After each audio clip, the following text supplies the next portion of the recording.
Hey, Cordy. You Hey make sure you guys, uh, remember be on your best behavior, which I know isn't much of an upgrade to you. I'm going to, old man. Relax. Look at you looking all cute. Wow, I you know. got legit on us already, man. I got what? I'm going Hollywood, baby. Going Hollywood. Well, you used to dress up for our shows. Now you find like an old sweatshirt. This is the first time. Yeah, I'm sorry. I believe in freedom. I apologize. I'm going to mute you so I can read these beautiful bios I have so I don't sound like a moron. I I wrote appreciate them myself. sure that was Dan's deal. Thank you, Dan. I Yes, appreciate sir. that. Anytime, buddy. Dan cares about my image. Unlike you there, Netters. Exactly. Love you, buddy. Love you, man. Good to see you. All right, Getting start back the on. web. I'm going to start the Our webinar, state, guys. California, is being Did you let ruled by anybody a in yet? leftist. No, I thought you were going to. No. Did you even see me on camera? Here, no. Starting webinar.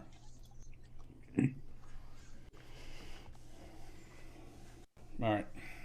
Coming in. Okay, putting Facebook up. YouTube's up.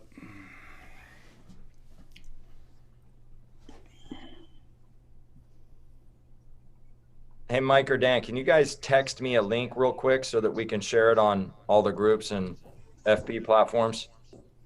Yeah.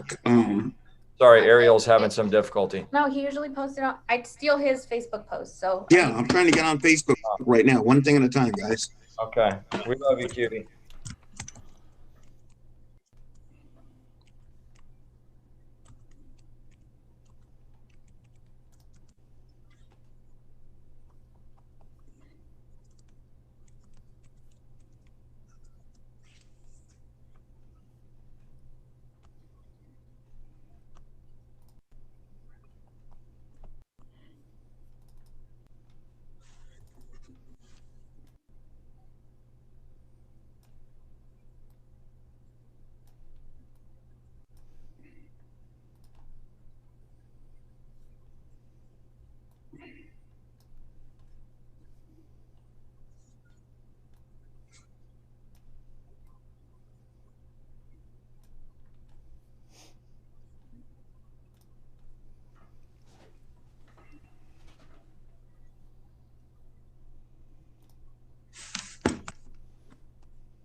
Video will launch at 6:32.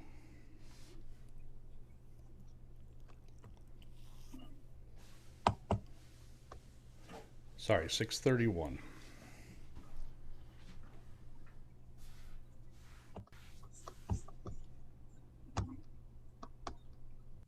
Mikey, I'm ready to intro tonight, so I got this covered. Good. So don't try to interrupt me every 45 seconds. I'm going to anyway. Good. Love you, buddy. All right. Why can I ever find my settings here?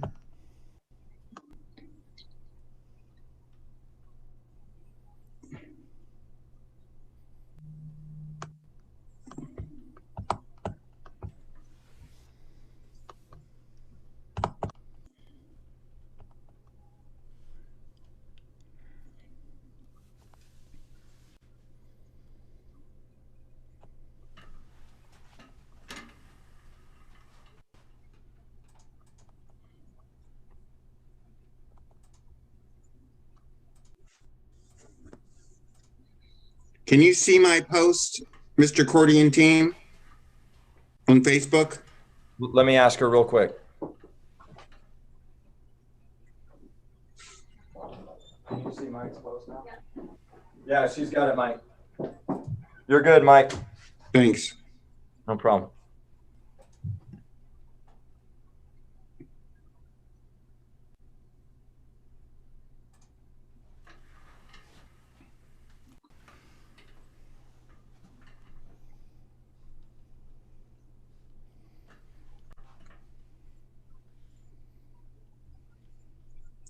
Hey, Cordy, remember to welcome CNN tonight.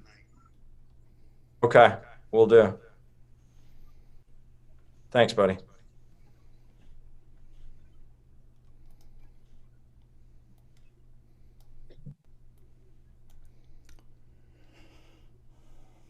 Here we go.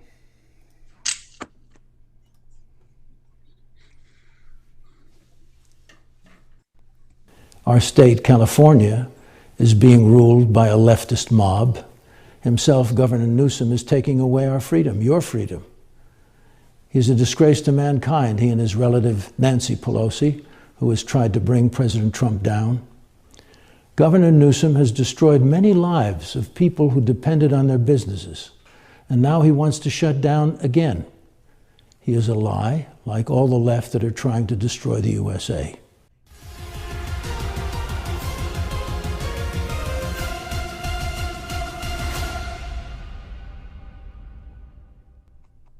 Less than 2 years into office, and the possibility of California Governor Gavin Newsom being recalled is growing. A petition to oust Newsom has more than half the signatures it needs to trigger a special election.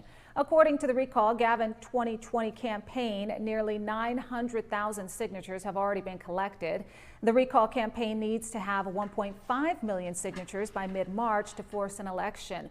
People in the state say they are upset at Governor Newsom's coronavirus restrictions. Newsom is warning residents that they need to brace for an extended shutdown, with restaurant owners suing the governor for overreach. In addition, under Newsom's watch, about $2 billion has been spent on COVID unemployment fraud, mostly involving prisoners. A spokesperson for the Democrat Party of Orange County has called the effort a political stunt and highly unlikely to succeed. I ask all to fight this battle now, to get them all out.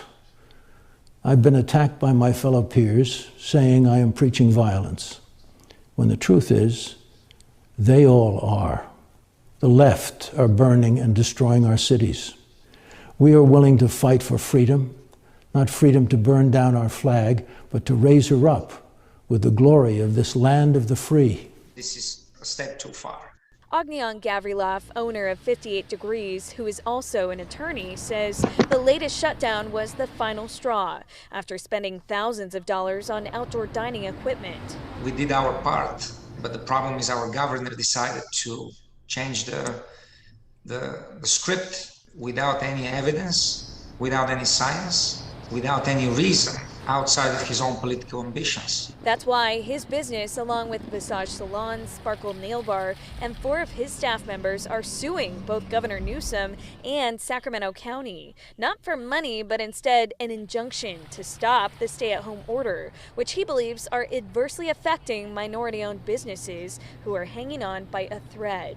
Governor Newsom has already faced a handful of recall efforts during his time in office, but all of those failed before they ever reached voters. The people behind this latest effort tell me they have the support they need to succeed. He's done this to himself. Randy Economy, the senior advisor to Recall Gavin 2020, says the governor's mismanagement of business shutdowns during the pandemic is the driving force behind their effort to oust him. More people have suffered who are the heart and soul of California and the backbone of our economy. And we basically have had it and said, now is the right time for the recall. The recall's website says they have around 800,000 of the 1.5 million signatures required to get to the ballot box. This man has the audacity to be able to lecture us on politics and how he has been able to conduct himself behind closed doors. How dare he? The Recall Gavin 2020 group has until March 17th to gather signatures. If they get enough, the recall would happen sometime this summer.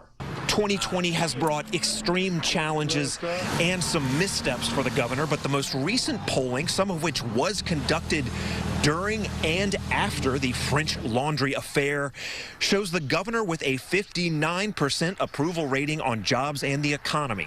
And so I believe that by the beginning of next year, you're going to see those numbers decrease even more so. Californians voted to have the death penalty, and our governor didn't listen to us at all and totally overrode that. Like we don't count. Well, we do count, and we want that. We want our voice to be heard. We want him out. He has not dealt with the homeless situation very well. And I'm just concerned that I can't afford to live here anymore, and I've lived here my entire life. Retired, and I would like very much to be able to stay here. This is Gavin Newsom. He thinks he can run this state into the ground and keep kids from learning.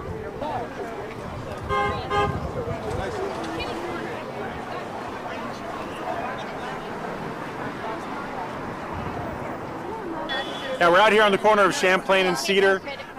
We're here for a Recall Newsom campaign where we're trying to collect signatures so that we can put a recall petition in for Gavin Newsom. We're also out here just celebrating America and celebrating Trump and trying to get the silent majority out here to vote and take back our country.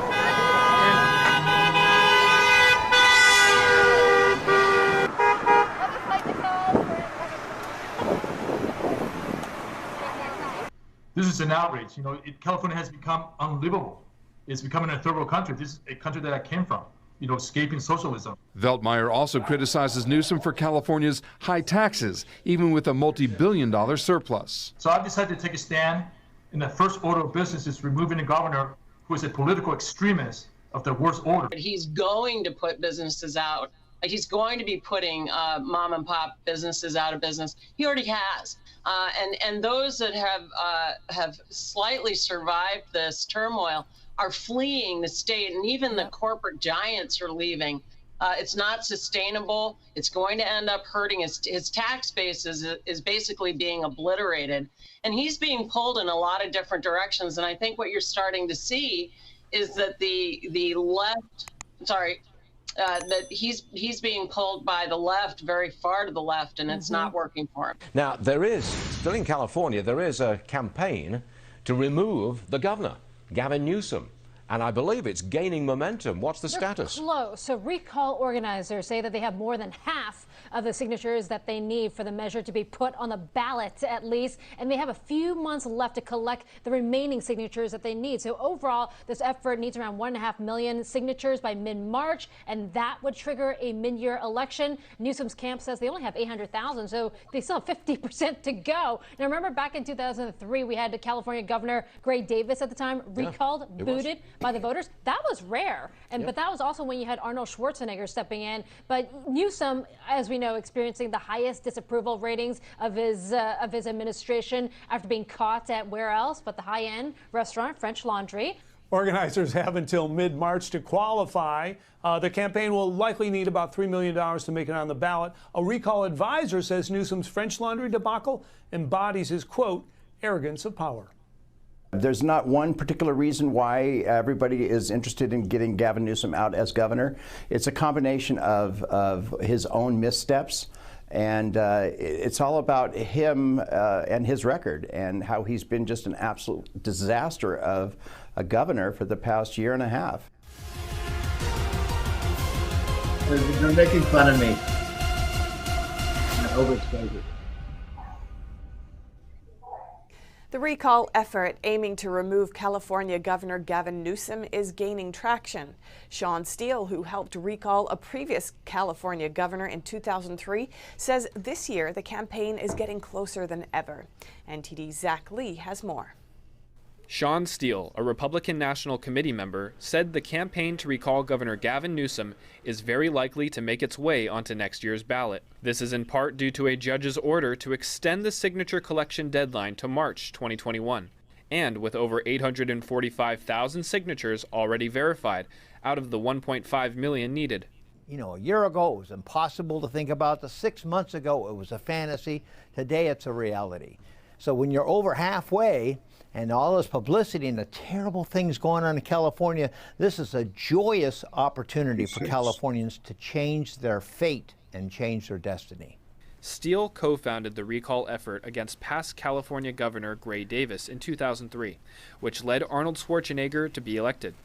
It is one of the only 2 successful recalls against a governor in U.S. history. Steele said Newsom's inconsistency towards his own stay-at-home order is one of the 3 reasons he believes that made the recall possible. And the French Laundry has killed him politically. He's telling everybody in California, stay at home, don't dine in, sacrifice, And yet he goes to the French Laundry, the most exclusive restaurant in California. Secondly, the forest fires, because the crazy environmentalists didn't want to do anything to the forest, and they were creating tremendous fuel that created frankly, an ecological catastrophe. In addition, under Newsom's watch, it is estimated that as much as $2 billion has been spent on fraudulent pandemic unemployment cases, mostly involving prisoners, according to the Sacramento Bee. Oh, it's fraud. It's fraud at a massive level. So the key is Newsom is releasing thousands and thousands of prisoners, some of whom have cheated and got this payment from the federal government for unemployment when they were in jail. However, a spokesperson for the Democratic Party of Orange County told the Epoch Times that the recall is just a political stunt and highly unlikely to succeed. Reporting by Zach Lee, NTD News, Los Angeles. The recall campaign against California Governor Gavin Newsom hits a new milestone, with over half of the required signatures already collected. One America's Pearson Sharp has the latest. The effort to recall California Governor Gavin Newsom is on track and well over halfway to reaching its goal. And thanks to an extension granted by a judge at the start of November, the petition, known as Recall Gavin 2020, now has an additional 4 months to collect signatures. The new deadline for collecting just over 1.5 million signatures is now March 17th, and organizer Mike Netter says they're already approaching the 800,000 mark. The recall was granted the last-minute extension over the coronavirus lockdowns, which petition organizers say has hurt their ability to meet with people and collect signatures. Not only that, but the recall just got the support of a committee called Rescue California, headed by the former chairman of the California GOP, Tom Del Beccaro. With the help of Rescue California, the recall gains powerful new allies, with longtime politicians offering their expertise to bolster the grassroots campaign. Mike Netter explains that while they have their work cut out for them, the whole process is easier than ever, thanks to Gavin Newsom himself.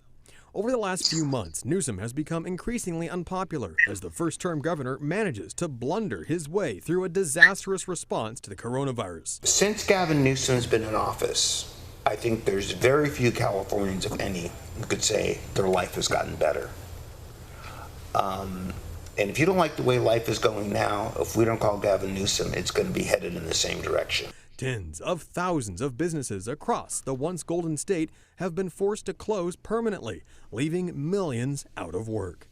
And as Newsom pushes California back into the most restrictive tier of the coronavirus lockdown, he himself is seen brazenly out in public, enjoying dining at fancy French restaurants without any social distancing and without anyone wearing masks. Netter says it's this kind of arrogance and flaunting the same rules he's imposing on the rest of us that has millions of Californians fed up and ready to remove him from office. Recall organizers say anyone who's interested can visit the site recallgavin2020.com to download and sign a petition or donate money and contribute to the cause.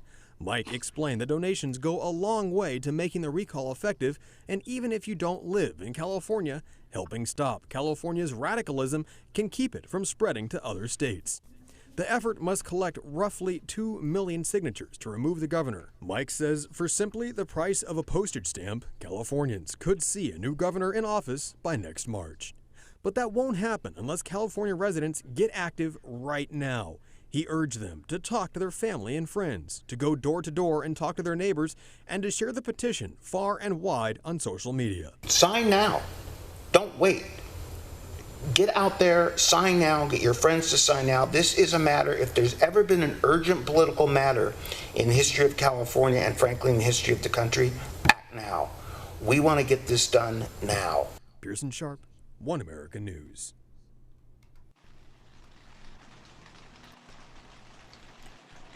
And it's yours.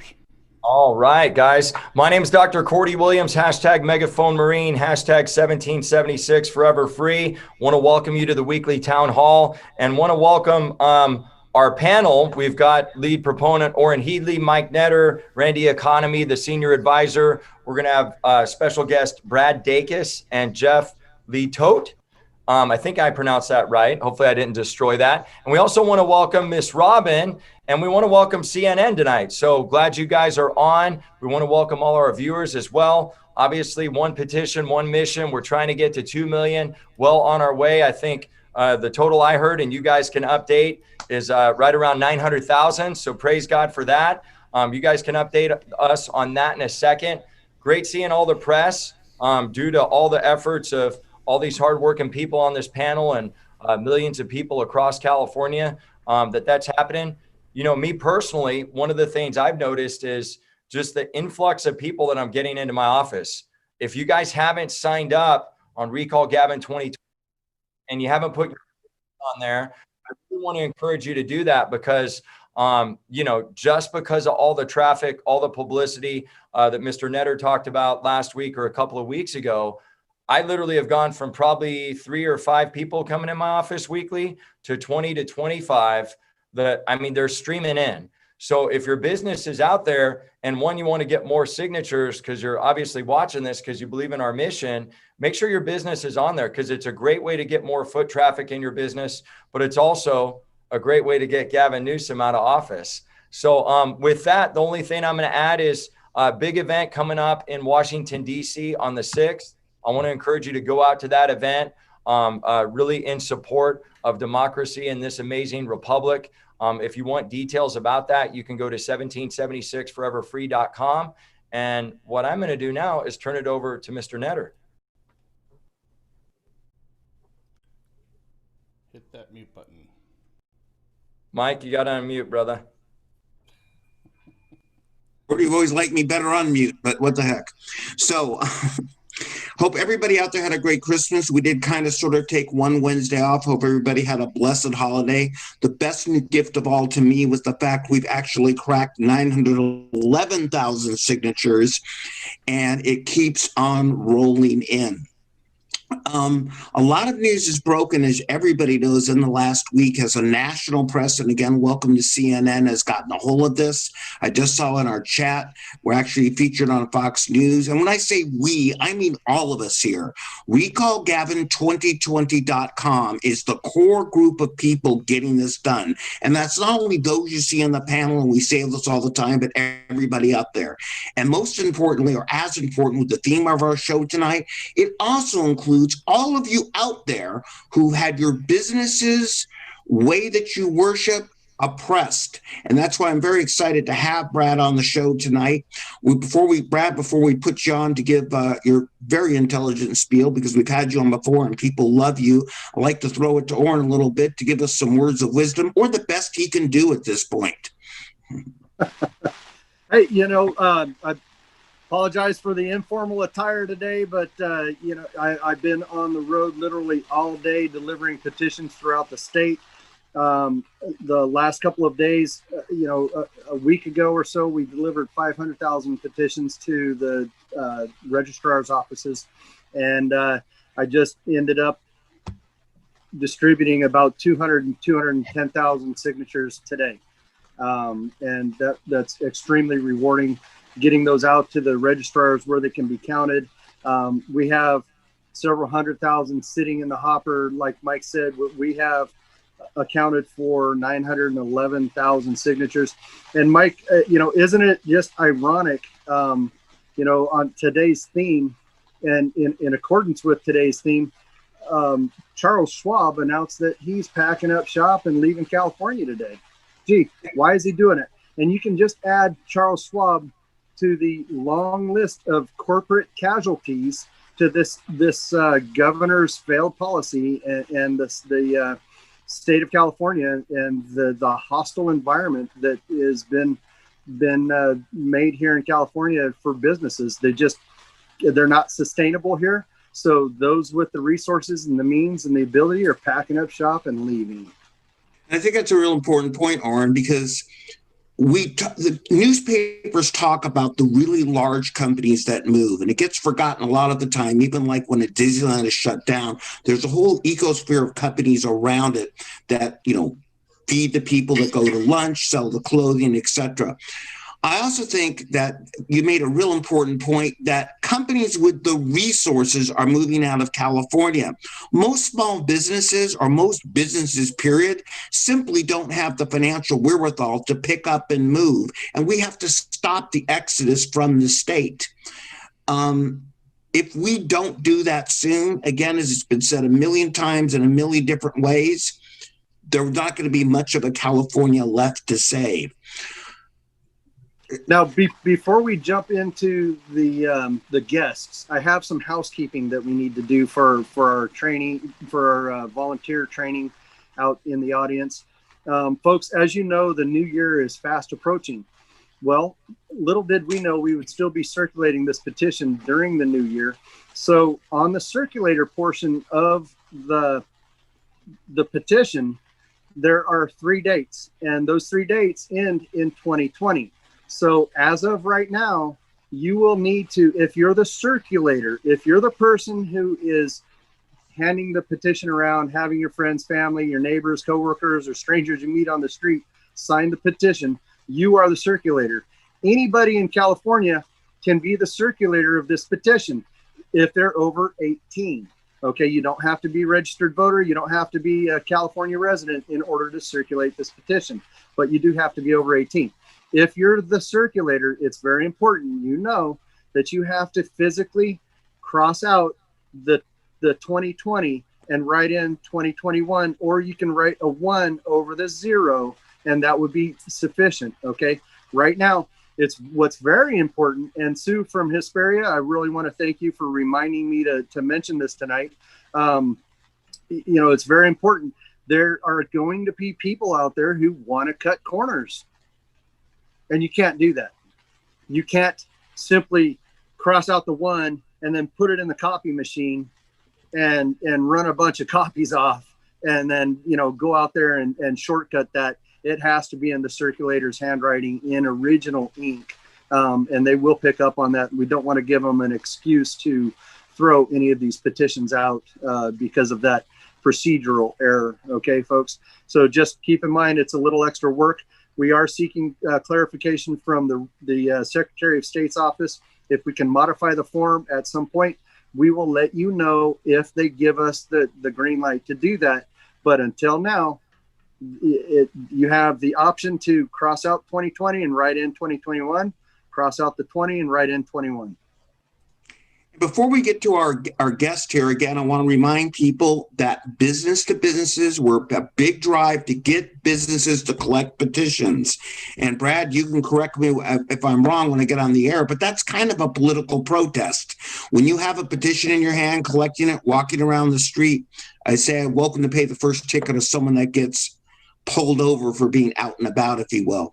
But also, Tim Holiday, I want to give a couple shout outs here. Thank you every week for what you do to helping us push us out. Tonight, we're pushed out on the Facebook Live channels, which have over 750,000 watchers on it. Another shout out to Ellen in Fresno, who's just been a fantastic volunteer. We could spend the whole show shouting out to people, but again, reminding everybody that recallgavin2020.com, the core group, we are the recall. We're the ones that are pushing it forward. We're the ones that have the petition, and we're the ones that are making it happen. We might want to flip to Brad, and then at the end, we could discuss some of the other open issues, or do you want to go over them now? I think it might be good to get I think we can go to the guests. And Brad, thank you and God bless. Thank you for coming on and joining us, and Happy New Year to you, my friend. Oh, thank you. It's a pleasure to be on your this panel and participate. I just want you to know I'm a part of the team. We at Pacific Justice Institute are actively involved. I've been pushing this out as we're covering it on hischannel.com, Brad Dacus Live, as well as the Dacus Report. We've pushed it out, I think, on Facebook. So, and then we had a Christmas open house at our home. We had over 200 people come. It was outdoors mostly. So, you know, we were very reasonable. Our neighbors were very understanding. But we also had someone there taking signatures for the petition there. And I think that's something to remember just right off the bat as we have these New Year's Eve gatherings, covert gatherings, if you will. Have those petitions, get those signed. Also, I want to remind people their rights to have those petitions signed, in shopping centers, and shopping malls, and the food court. You're entitled to be there. Those are quasi-public forums in the state of California. Other states Most other states don't afford that as treated as a free speech forum area. California does. We've defended that, and we've taken a case up on appeal, and we won, defending the right of people to be able to share their faith in shopping malls, for example, legally. And so I want to encourage people to take advantage of the breadth and the opportunity that they have. I want to also just discuss, if I can briefly, and I think this is what you guys wanted me to talk about, was where we are with the businesses being shut down, legally speaking, and how this is playing out. Where it's very, very intense right now. The Supreme Court of the United States a few weeks ago came down with a decision where they held that the Governor Cuomo could not enforce policies very similar to what Governor Gavin Newsom is doing in California. This was in New York, though, and the Supreme Court says you can't say churches can only have 10 or 25 people in their sanctuary, no matter how big the sanctuary is, and at the same time allow airports and other places and subways to be fully occupied. You just can't do that. You have to treat churches the same. The reason that's so significant to businesses, and people may not get the connection at first, but prior to this ruling, the court had held 5-4 in the other direction, saying, yeah, governors have a great discretion pretty much to do what they want as long as there's a pandemic or emergency. The courts are to give great deference to governors to announce and restrict however they wish, so long as it just it can be justifiable in some way, shape, or form because of an emergency. That's called the Jacobson rule, and that's been around for a long time. Well, the Supreme Court, with President Trump's appointment of Amy Coney Barrett, has shifted it. So now we have 5-4 ruling no. The Jacobson rule doesn't apply anymore. The fact is, governors, state legislators, you have always the burden to meet the standard of proof pursuant to the Constitution. So with churches and synagogues being closed down or substantially burdened, you have to prove there's a compelling state interest, that there's a real emergency, and that what you're requiring is the most least restrictive means of furthering that interest of protecting people. It's a strict scrutiny. Suddenly, they went from having just great deference to do pretty much what they wanted to oppress, to having the highest level of scrutiny under the Constitution to have to prove up their case. So this is very important for religious freedom. Now, many people say, well, that doesn't apply to businesses. Well, yeah, it does, and here's why. That Jacobson rule is being used also to justify their ordering businesses and restaurants to stay shut down. Why? Because the governor said so, and he said he has an expert he talked to or whatever. So that's where we're. But now, this decision by the Supreme Court basically still destroys the Jacobson rules applied to other facets. They made it clear the Constitution is never to be put on the shelf. Those rights are never just postponed. They're always in action, and the government must meet those burdens of proof, or those levels of scrutiny. Now, for businesses, they're not given strict scrutiny like religious freedom. It's not that same level. But they do have the freedom of commerce. In order for government to interfere with their right for commerce, they must show a rational basis. And this judge in Los Angeles County ruled recently, Judge Chafin, had ruled that what that means, he said to the public health officer, is you have to come in here and not just say there's an emergency. You have to show me evidence that eating outside in a restaurant, or people eating outside of the restaurant, which was being banned, that is scientifically unhealthy and dangerous. I want to see the stats. I want to see a cost versus benefit, or risk versus benefit analysis, as to why you are justifying the complete shutting down of restaurants, including those having outdoor eating areas. Well, public health officer came back and just mumbled and didn't have anything. And so the judge found that was a violation of the rights, the constitutional rights of businesses, because the government has the burden. They have the burden to prove up that compelling state interest, and that what they're requiring is narrowly tailored and is absolutely necessary. So this was a major victory. Now, the appellate court, second appellate court in California, I think it's today or yesterday, just came down with their decision reversing that, but not completely. It's held on in state until February 10th, when there'll be another hearing on the matter. That said, we also see, though, out of Pennsylvania and other places, San Diego County, the court came out and held that, at least for a time, that strip clubs, along with restaurants, are allowed to have indoor meetings in strip clubs because of their, quote, free speech rights. I beg to differ a little bit on that precedent, but it is established precedent that is considered speech and protected by the First Amendment. It also plays out, though, to the rights of other businesses and restaurants, arguably. That also is being challenged upon appeal. We also see Kern County, something very similar to this. And so what we see here is a wave with these judges realizing that the Jacobson rule is no longer there. Governments no longer just have carte blanche to do what they want under the banner of a, quote, pandemic or emergency, and that they have to prove it up. What I see and what we see at Pacific Justice Institute is this trend continuing with courts and judges across the country challenging that, including in the state of California, challenging governor edicts like Governor Gavin Newsom's when it comes to shutting down businesses, seemingly in an arbitrary and capricious way, to quote the court in the LA case, arbitrary and capricious.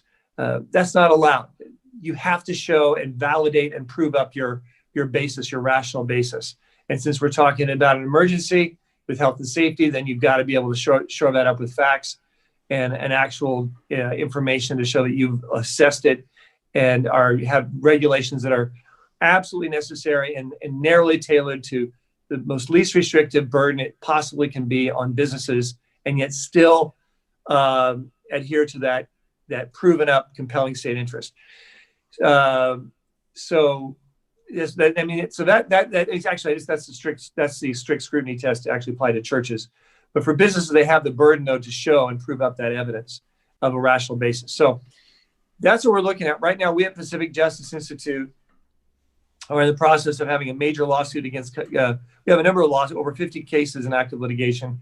We have a major one filed against Santa Clara County and Governor Gavin Newsom, challenging him on the religious freedom side, the limitations of churches not to have indoor services, and have clear restrictive means of having those services. At the same time, allowing airports and airplanes like American Airlines to be totally packed to 100% occupancy. As we prevail on this, once again, we're going to be tearing down the Jacobson rule and opening the door up indirectly, all the more, I believe, for businesses to do what they want. The Supreme Court has made it very clear with their ruling, dealing with the New York Governor Cuomo's mandates against church meetings. We're very pleased about that. It's a very broad ruling. It's a fantastic case, and I think it's going to be used over and over again to protect and defend businesses. The trend is in our direction. Businesses will prevail, and I think we're going to see fantastic case law. Double kudos of thanks to President Donald Trump for standing on his word and appointing people like he did, the 3 justices. That is clearly what's making the difference and allowing us to have a light at the end of the tunnel. And I'm very optimistic moving forward. Awesome. Thank you so much for that, Brad. Mike or Randy or Oren.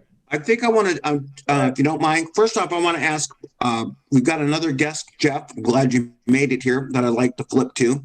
We're going to flip to Randy next, but I noticed Jeff has come on here. Jeff, are you ready to show your face? You got to click the video button, Jeff. Jeff has a very fascinating story, and I want to really stress what Brad just told us again. We all have rights. We don't have to act like sheep. I notice in the feed here, it's very true. Gavin himself is acting like an emperor, all right? He's not even convening the so-called leftist state legislature. He's basically doing whatever he wants.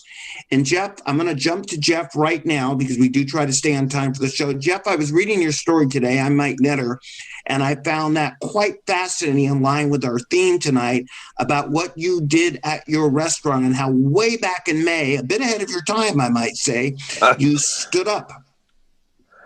I certainly did. And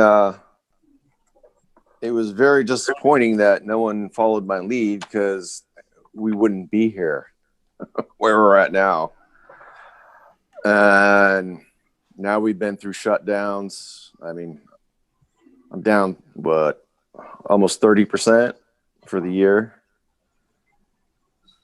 And but I think there's definitely a swelling now, because I think enough good people have really nothing left to lose. So the fight is on. I mean, this latest lockdown, it's totally arbitrary. It's not data driven. It's all politics. And I mean, the DA is after me for another 20 grand. I can tell her right now, if you're paying attention, I'm not going to pay you. Come and get it. And there's that pesky thing called the Constitution, which says I have a right to earn a living. So, I mean, I think it's idle threats right now, because I don't think they have a legal leg to stand on anymore, because you look at all the other states that are open. There's counties that are open. There's sheriff's departments refusing to enforce this. I think the tidal wave is coming.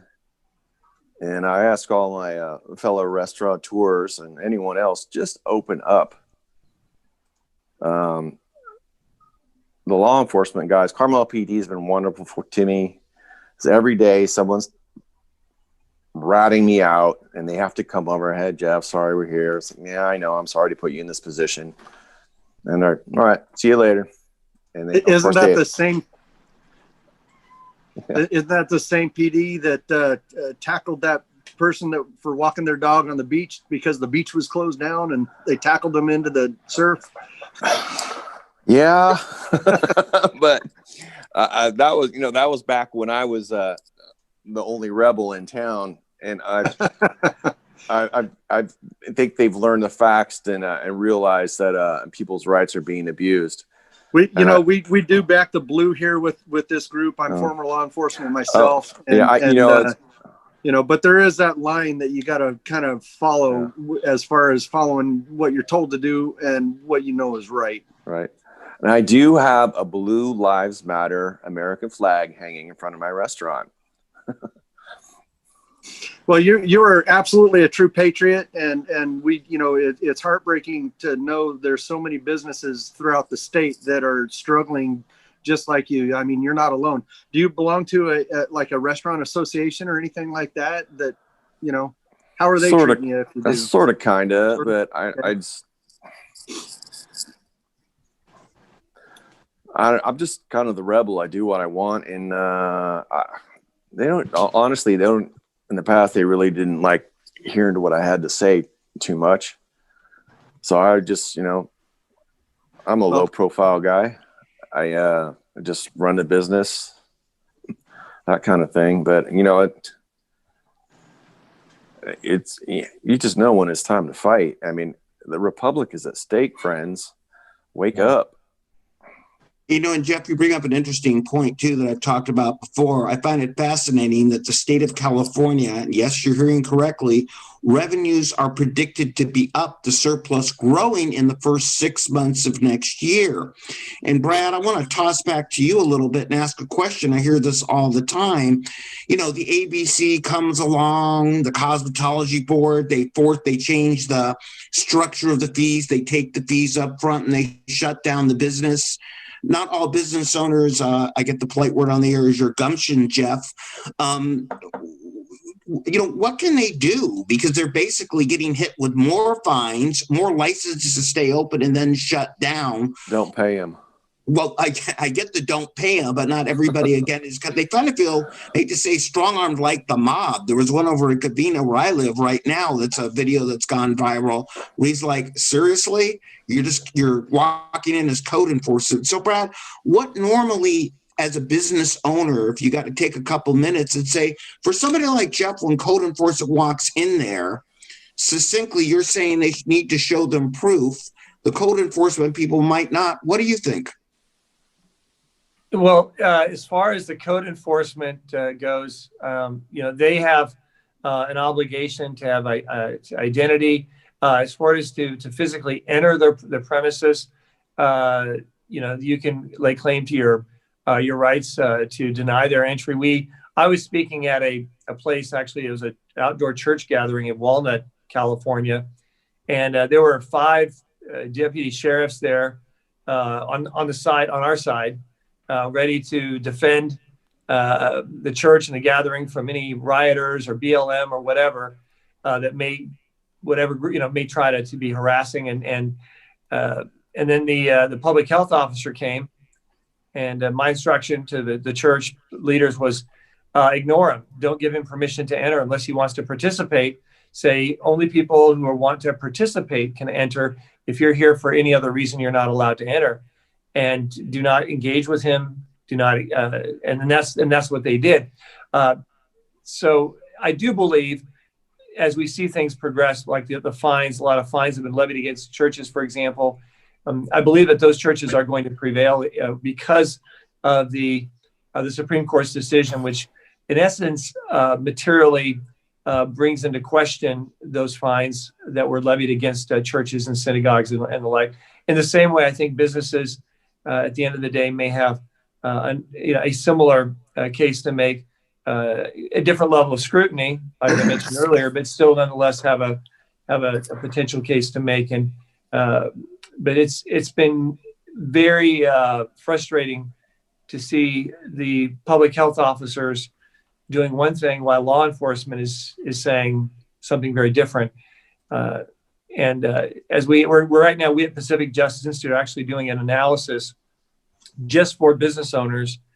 We're going to be making that available towards the end of January, where we're going to be looking at all the case law and really helping to lay out where businesses are right now, especially in situations like Jeff, where they're dealing with fines and this kind of bully tactics. It is tyranny. It is absolute tyranny.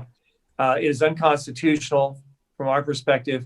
And I believe at the end of the day, that's what we're going to find from the Supreme Court, not just as applied for churches, but also as applied to businesses as well. And I think there'll be some case law making its way up from Pennsylvania, if not from somewhere else. Jeff, I have a question. Go ahead. Question is this, brother? Sir. Kind of being in that industry where the profit margins are really, really slim, and I've got friends in the Carlsbad community that they're standing up and they're teaming up. But before that, they saw a lot of their friends just 20, 30-year businesses shutting down. Have you had any personal friends that in this fight you've kind of been like noticing, hey, this guy next to me, Charlie, he had a place that he started from nothing and he's no longer there anymore?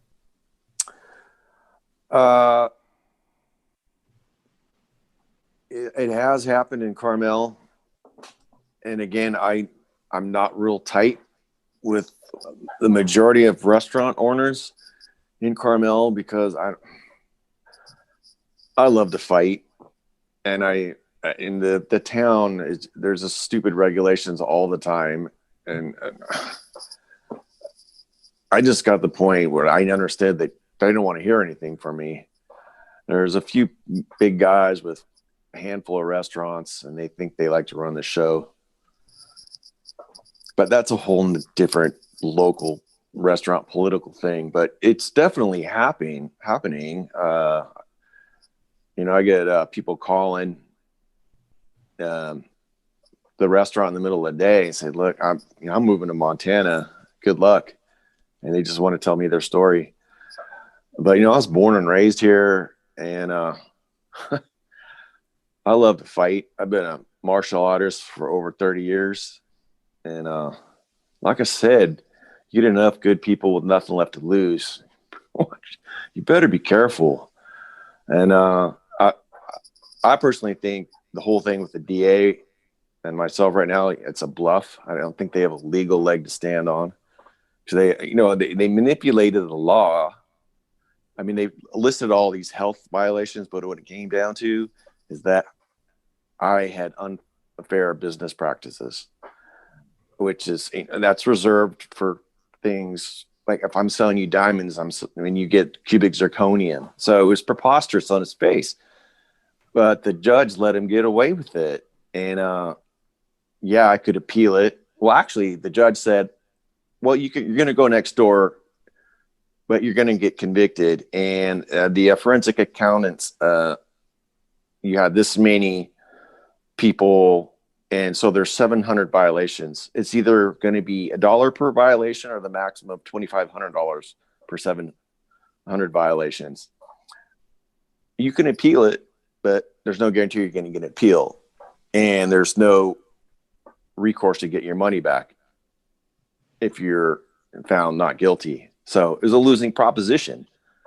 So I just put a smile on my face, ate the $15,000 fine, and said, well, look, I've been on CNN, Fox News, and whatever. I got $1 million of free advertising.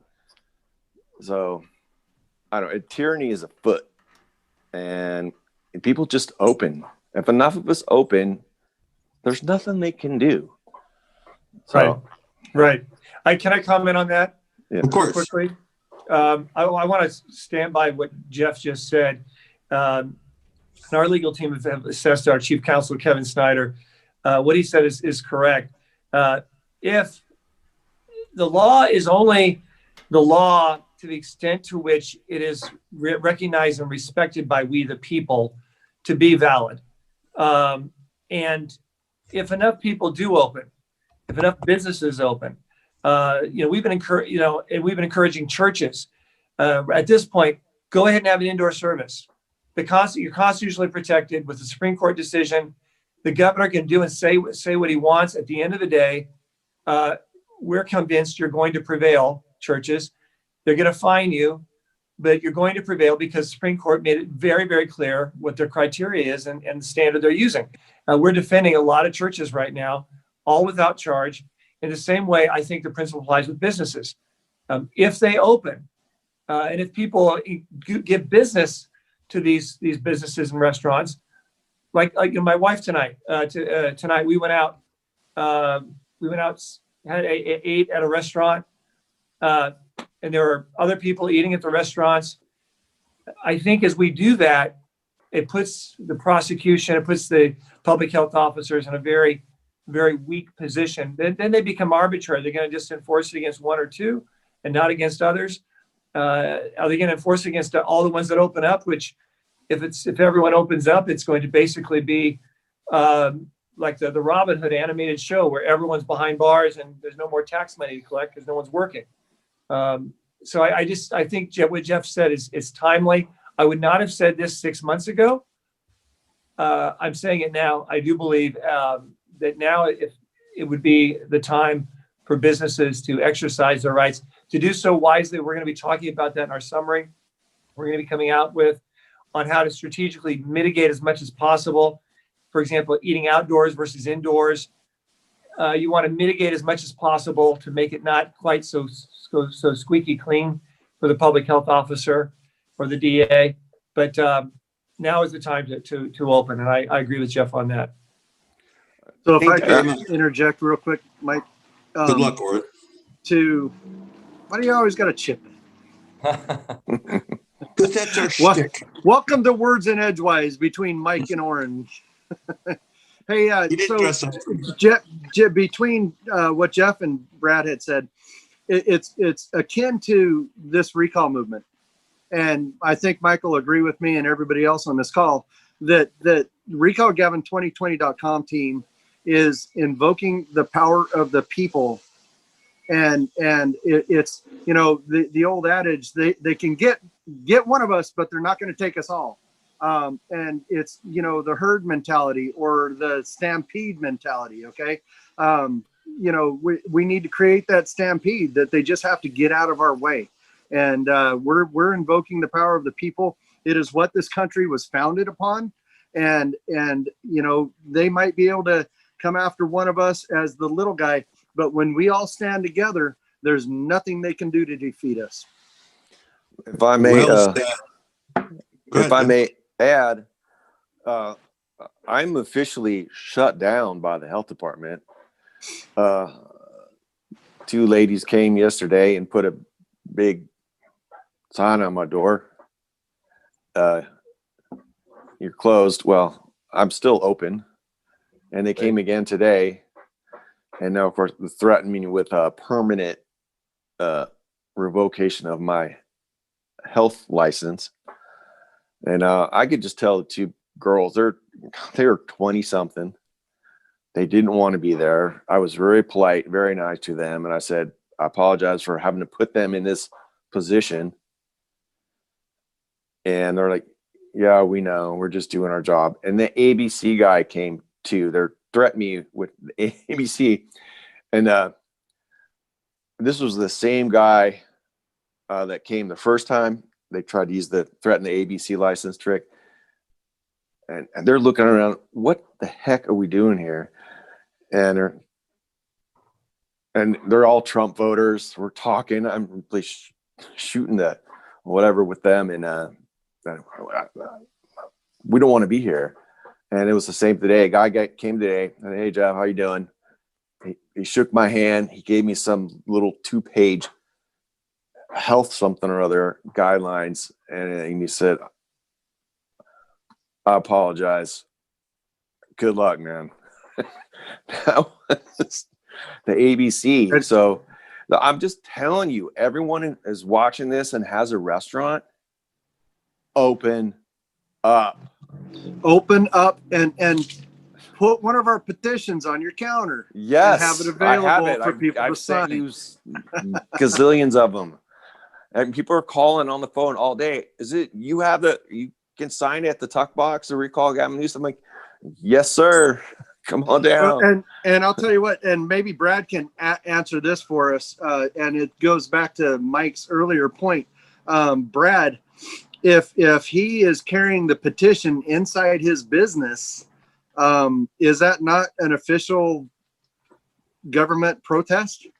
I knew that was coming. It's a very good question. As far as the gathering aspect of it, that is a clear defense. And it correlates with the same defense as to churches having indoor gatherings. That may not be it may not cover the serving of food and selling of food necessarily, but it is an argument. It is an argument, and I think that's the kind of thinking we should have, not to make it as very easy for them to get away with the opposition to just make their case so simply.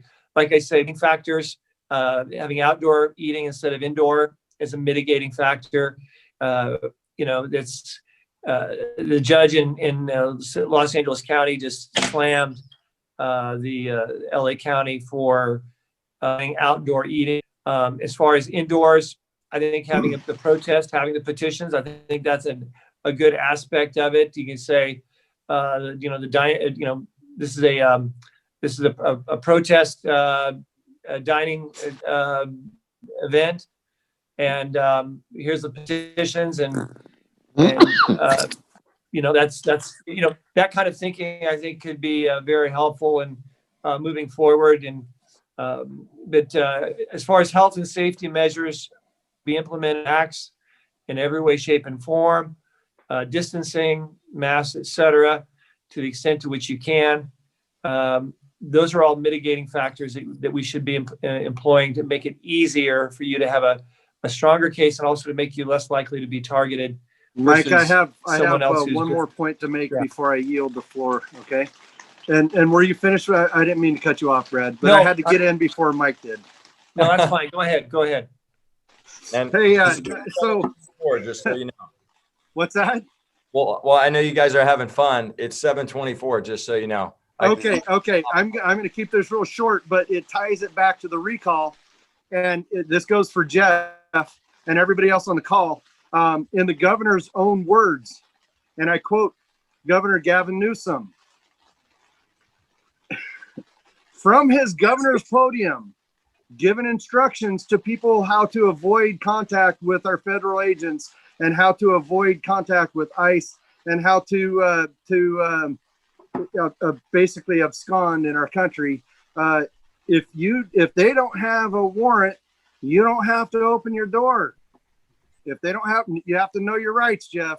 If they don't have a warrant, you don't have to open your door. I wonder how the governor feels about that advice now, when it's turned, the tables have turned, and it's in a different venue. But he, very clearly said, "No, abuela la puerta," and you don't have to open your door, Jeff. Yeah, come and get me. Well, by the way, I'm sure you got a lot of friends. If you put the call out, my friend, if you put the call out, there'd be a human shield there in a matter of no time. Oh boy, to stand by with you arm in arm, and you don't want to mess with some of my friends. Well, I understand. As we I yield the floor, Mike. Thank you. We want to keep a little bit in the time frame of the show here. I want Randy to. About the time. Jeff, you made an important point, how media attention has helped your restaurant. Media attention has flowed into recallgavin2020.com. I say this quite often, that nobody the ABC to your restaurant is uniting California like Gavin Newsom, again, right and left, etc. So I want to flip to Randy Economy and ask you to do the impossible, as I usually do, and try to give us a quick media update in about 120 seconds here, because Randy is not the fastest talking man in showbiz, but he's certainly the most talking man in politics these days. I'm sure you're getting just as sick of seeing me on TV as I'm getting sick of seeing myself on TV. But again, welcome to the greatest televised recall revolution in the history of American politics. And we have been, I don't even know how to even describe these last 3 weeks or the last month and a half since I've joined this group. And I remember when Orrin and Mike came and had lunch with me, and they said, "Do you think you could try to get us on some TV and get us a little bit of media?" And I said, "Yeah, I think we could do that."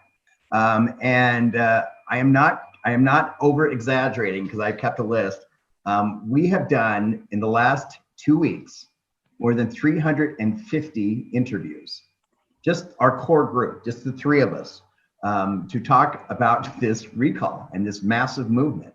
And I'm even getting sick of seeing me on TV. But no, in all seriousness, we have created a media firestorm, and we are now controlling the narrative. And that's what this campaign's about. It's not about having Gavin Newsom, who has free television every day for the last 11, 10 months, whatever it is, 2 and 3 hours a day. It's about what each and every one of you are doing out there in the field. And the media has not only paid attention, they have not only embraced us, we've become a media darling. And as a matter of fact, right now on Fox News, I just looking on the other side right now, you have Ambassador Rick Grinnell and Congressman-elect Darrell Issa. They're both talking about our recall right now on Fox News. And today I spent a glorious 2.5 hours with CNN right here at my house in Cathedral City, California. They brought an amazing crew out here from Los Angeles, and they're going to do a huge story on us tomorrow. Not about me, but about you and about us. And and they've made a pledge to us, their producers in Los Angeles, that they're going to follow this recall from this day forward, because you know what? It's real news now. And it's all because of what you have been able to do out there in this amazing, amazing mass movement. You guys, this is the greatest political revolution in the history of California. We made what happened to Gray Davis, 20 years ago look like child's play. And it's all because everybody has come in with an open heart and an open mind and a hell of an amazing work ethic. So, Mike, I just want to say thank you to everybody. I'll be on Fox News again tomorrow morning at 6:45, I think, West Coast time. Again, we're having a blast. And so if anybody knows of a reporter who wants to go ahead and talk to us, we will talk to any reporter at any time in any place in America, 24 hours a day. And that's why I think we've been able to really ingratiate ourselves with the media, and the media has embraced us. And everybody loves an underdog, and there's no bigger underdog than what we have done and what all of you have done. And that's what this campaign is all about. So thank you to everybody. We have the Sacramento Media Corps absolutely buzzing. They want to know how are we doing it? And we just keep telling them it's because of Gavin Newsom. And it's because of people. And Gavin Newsom is the greatest poster child we have for this recall. And we have an army, and there's hundreds of thousands of us, and they don't know what to do. Millions. And so we just need to continue to do what we do, just continue to be ourselves, Don't change anything. Don't change your quirkiness. Don't change your passion. Don't change who you are as Californians, and continue to tell your story to everybody. And again, I'm blessed. I mean, this has been the greatest. I've never had a better time in my life in politics, and I've been doing this for 30 some years. So God bless all of you, and Happy New Year. Make sure you watch CNN tomorrow, probably at about 2 o'clock, 3 o'clock. We'll be on probably throughout the day and always then throughout the weekend. And then we'll be on Fox News again tomorrow. There is some competing, noise chatter out there in regards to, other organizations that are, wanting to, get media attention to their particular involvement with this recall or whatever they're doing. And that's we can't control that. All we can control is our message. And our message is what each and every one of you are doing every day. And so thank you for that. And God bless everybody. Happy New Year. And I hope it didn't take too much time, Mike. Well, Mike, can we move to questions, brother? Well, actually, I want to move to a couple things here to make sure we get them out. All right. The couple things are what we've heard in the news, what Randy was addressing is you heard on Fox, a large chunk of money come in. It did not go to recallgavin2020.com. It doesn't mean it's not helping the cause, but it directly didn't come into our campaign. We're working on that. Also, so as we've talked about openly many of a time, what you're seeing here, this has gotten huge. I'm not saying beyond our wildest dreams or recalling the governor of California, but you literally have the political infrastructure of the state on both sides molding as we try to put it together with the political power of the people. And that's what you're seeing right now, okay? This is going to get done, and there's going to be spots that aren't too pretty. I want to address Facebook for a second to do two things. We have 250,000 people in our Facebook groups and associated with other groups, and tonight this is literally going on groups to 700,000. Our groups are really right now are only putting up posts that have to do with recall events and the recall news. Along those lines, and I've seen in the feed tonight, Cordy, which is why I'm jumping in.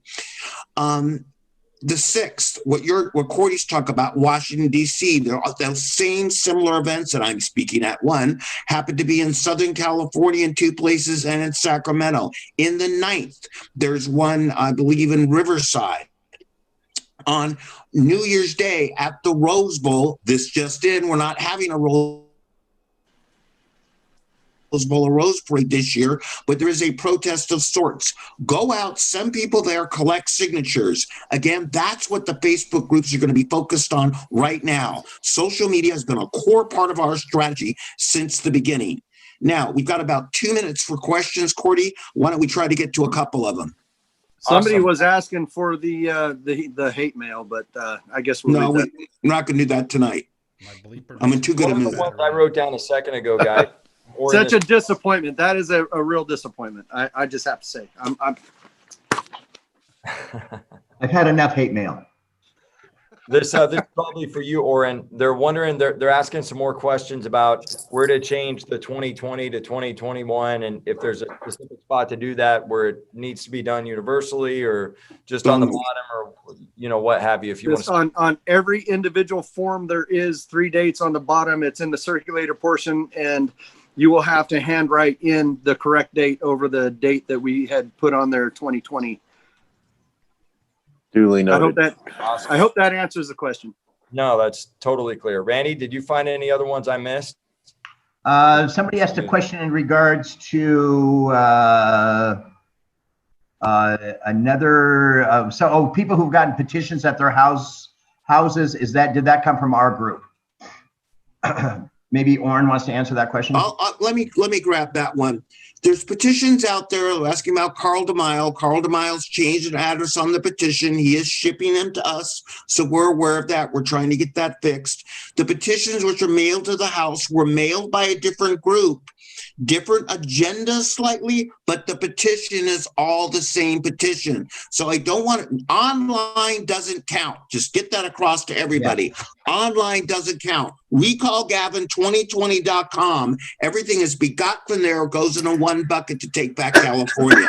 And we could spend an hour show addressing that, but the scoreboard is, at the end of the day, again, you've got a lot of political people, and you're going to see more of them jumping in different aspects. As long as it is the Recall Gavin petition, which hasn't been altered, we're good to go. Go to the website for any information you need at recallgavin2020.com.